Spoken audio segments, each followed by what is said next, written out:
People have always tried to predict the future. What will my life look like in 10 years? Will it rain next week?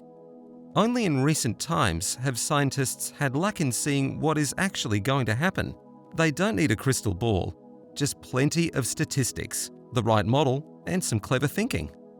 Forecasting is the process of making predictions based on historical and current data and information.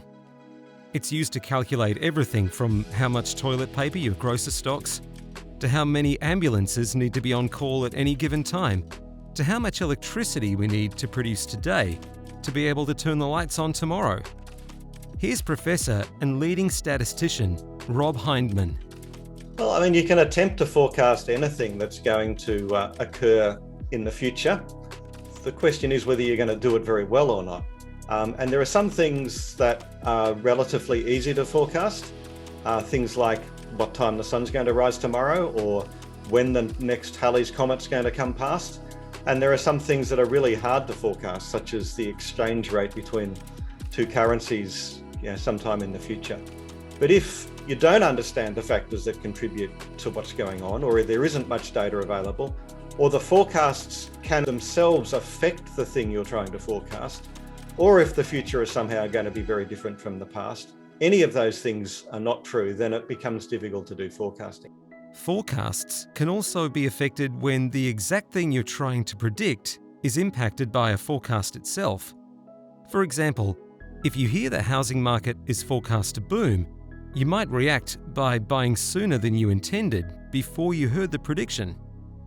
During the COVID-19 pandemic, forecasters like Rob have helped governments predict the daily numbers of cases. Needing to forecast daily case numbers in each state for up to a few weeks ahead. How can forecasting predict the number of infections? For COVID forecasting, it's a complex recipe. First, start with an epidemiological model based on different parts of the population: the susceptible, those who are infected, those who have recovered, and so on. Then, add in a model which represents individuals' behaviour. Lastly, mix in a model based on all the data from other countries around the world.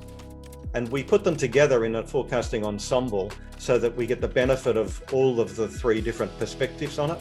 And the forecast ensemble is what goes to the state governments and the national government every week to advise them on where we think things are moving, and so that they can take appropriate policy responses.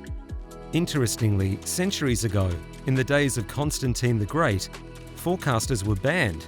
And only 300 years ago, in England, it was illegal to charge money to make forecasts.